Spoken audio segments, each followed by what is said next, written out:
Hey guys, it's Joe from Joe Talk, where we talk about the 7 steps to become a millionaire before you're 30. Listen guys, becoming a millionaire in your 20s is 100% possible. In fact, in this internet age, it's easier than ever before. And the fastest way to do so is through service to many. Yes, I said it. Serving as many people as you possibly can by providing value, whether that's through solving a problem or satisfying a need. That's the key. And the best way to do this is to start a business and become an entrepreneur. But I know what you guys are thinking. What type of business should I start? And that's a great question. And that's why I'm here today, to save you guys hundreds of hours figuring out which business to start. I know what it's like. I know the frustration trying to find that right business idea.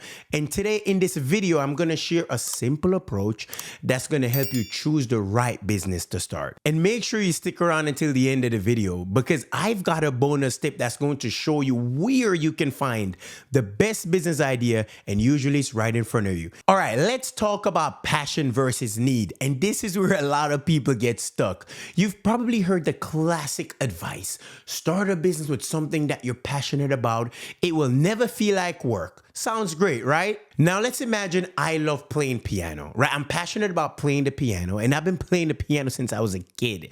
So I decided to open up a piano studio where I have one-on-one piano lessons, right? Now I started making some money, but here's the problem. Not many people in my community is interested in piano lessons. And at this rate, I'm not going to become a millionaire with my one-on-one piano lessons. So what's next? With that being said, passion alone won't make you a millionaire, and it shouldn't be the driving force behind you picking a business idea. Why?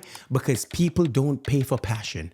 People pay for solutions. Passion gives you the motivation to start, but if your business doesn't solve a problem or satisfy a need, it's not going to work. So when you're thinking about starting a business or a business idea, here's what you need to do. Focus on identifying a problem that's related to a passion that you have. And I'll tell you guys a story. So my wife and I, we wanted to start a video podcast about dating. So we wanted to set up a podcast room. So what I decided to do, I went ahead and researched all the equipments I'm going to need for this podcast. I researched cameras. I realized I'm going to need 3 of them for 3 different angles. Not just that, we're going to need lens also. So I have to account for lens. I have to account for lighting. I have to account for audio. SD cards that go into the camera, it has to be a specific size. I was lost. I was confused. And now when I was doing my research, it said you needed something to put on the wall for the sound so it's not echoing. And I'm like, oh my goodness. I was so frustrated. I didn't know where to turn. Anyways, bought all the equipments and I tried to do it myself. Failed miserably. So I went on the phone and I called one of my friends. I said, hey, I'm trying to set up this video podcast setup and I don't know what to do. Do you know anybody that, can help me with this? He said, yeah. I know this guy, Brian. This guy's super passionate about these things. Here's his number. Give him a call. Got on a call with Brian. Guys, I kid you not. This guy's passion for videography and photography was radiating through the phone. So I started thinking, all right, this guy's a guy for the job. Look no further. Anyways, within 30 minutes, we had the podcast room set up. Audio was connected. Camera was good. Every single thing was good. We already had the equipment. I just didn't know how to set it up. What Brian did is he combined his passion for videography and photography with a solution for beginners like us who had no clue how to set up a podcast. With just one simple phone call, he was able to solve our problem and deliver a massive value. So here's the lesson, guys. When you're starting a business, passion alone isn't enough. But when you combine your passion with solving a need, that's when the magic happens. Again, people don't pay for passion. People pay for solutions. Now, after you find a problem that's related to your passion, you have to make sure that there's a large amount of people that's willing to pay for the solution. And this is where we research market demand. This step might be boring, but it's going to help you to avoid the common mistake of creating a product or providing a service that nobody wants, like the piano example earlier. Here are some ways you can research market demand. 1. Answer the public. This platform, you can go on there and you can see the search volume of a particular phrase or keyword. The beauty about this thing is you can see the search volume for Google. You can see the search volume for YouTube. You can see the search volume for different platforms on Answer the Public. So this is phenomenal. This is where I would go if I'm trying to solve a problem and I want to verify that, people are searching this, people are interested. I'll go to Answer the Public first. The second thing I'll do, I'll go to Reddit, browse, see what people are talking about relating to the topic. The third thing that I would do is to go on YouTube, search up the particular topic. For example, Brian could do something like how to set up a video podcast and see what pops up in YouTube. If there's a lot of videos that address this problem, you see the view count, you go in the comment section and you see what's going on. Are people interested? Look at what the comments are saying, and that's going to give you a better idea of what's happening. Now, the fourth thing that I would do is I would conduct my own research. I'll go on my social media and I'll put out just random surveys or just ask people like, hey, is this something you'd be interested in if you're starting a video podcast or, whatever it is. Now you find a problem that's related to your passion. You research market demand. What's the next step in picking a great business idea? Step 3 is scalability. Here's the deal. You want to make sure that with this business idea, the income is not directly tied to your time or effort. Sure, in the beginning, you're probably going to be doing everything yourself. That's normal. But as you grow, you need to create systems, products, and service that can serve people simultaneously without you being there. That's the key. So when you pick a business, make sure that it has the potential to scale without you. Think about it. One-on-one personal training with Joe. That's not scalable because it's only Joe. But what if you create a personal training system? Train this particular way where you can hire other trainers and they can use your system and you can get paid as a result of them using your system. That's the difference between scalability and running a one-man show. The second option, you can step away in the future and not even worry about doing the training yourself. Here's another example related to Brian that helped us set up our video podcast. When he was helping us, he said, hey, Joe, I'm glad I could help you set up your video podcast. Now, what are you going to do about editing? And I said, what do you mean? He said, what are you going to do about editing? I said, no, me and my wife will do the editing ourselves. He said, hey, I have this course that you could just watch. It's really easy. And it's going to show you exactly what to do in terms of editing. Because you said you have no experience, right, Joe? And at this time, I'm like, why is this guy trying to upsell me? I don't want to spend more money. Now, I'm sure you guys know what happened next. I tried to edit and I failed miserably. So we reached back out to Brian and said, hey, Brian, that course you talked about, can we pay for it? We paid for the course. It was automatically sent to our inbox. We watched it. We learned every single thing about editing. And now we're editing the videos ourselves.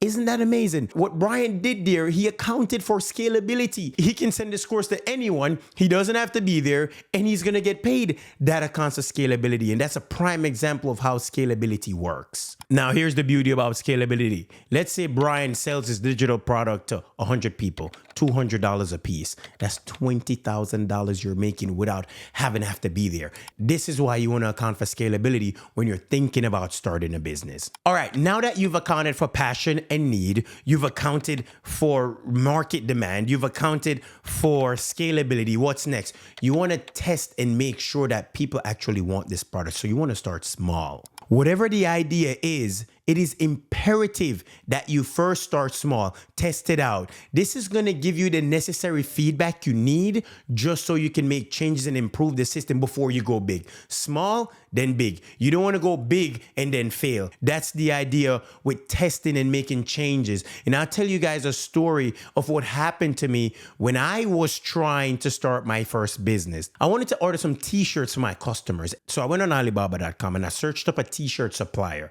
And I said, hey, I need 500 t-shirts. And here's the logo. Here's the design. This is what I want. He sent me the sizes and I made a mass order. When all the orders got here, to my surprise, the sizes they have in China is different than what we wear here in the US.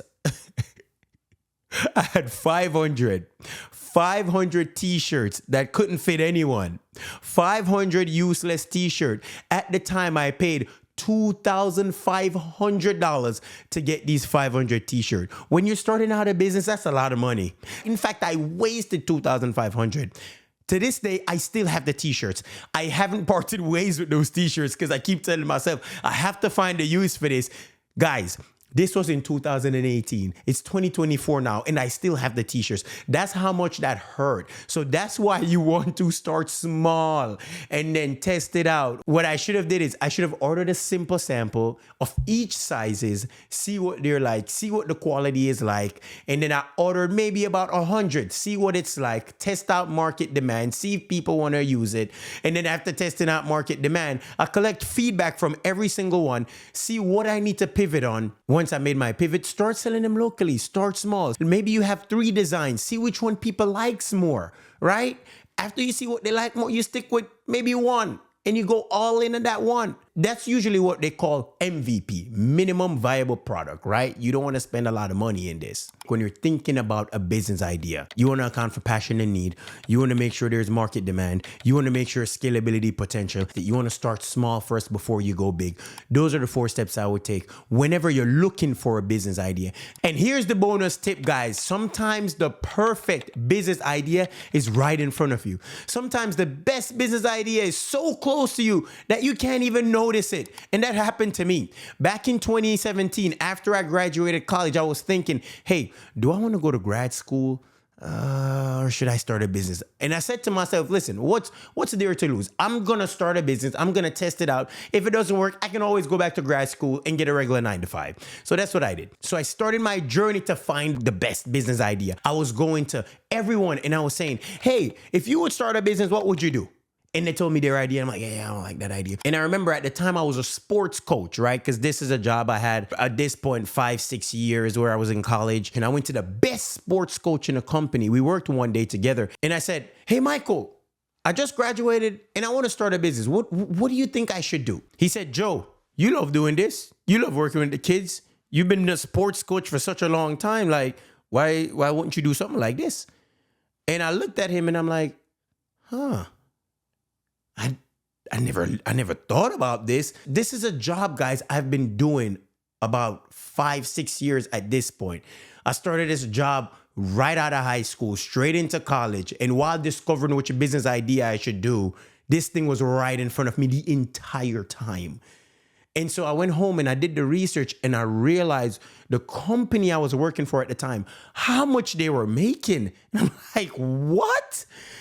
And I loved the job so much, it never felt like work to me. So I'm like, I'm just going to start this. I'm going to give this a shot. I already have 5-6 years under my belt. I know the market. I know how to attract customers. I know exactly what to do to grow this. And that's exactly what I did, guys. That idea was right in front of me the entire time. So look at what you're currently doing right now and ask yourself, could you do this?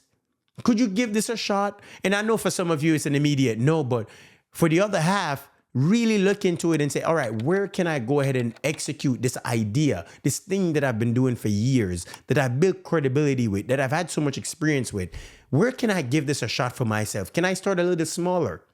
Imagine if the company you're working for is doing $20 million a year. What if you just get 1% of that? Like, think about it that way. Imagine if you could go somewhere, start small, and you're only making $1 million a year. Like, think about that. Only $1 million? You're like, I'll take it. So whenever you're thinking about a business idea, guys, please give that consideration. All right, guys, that's it for today. If you got any value from this video, subscribe. Only if you got value, I want you to subscribe.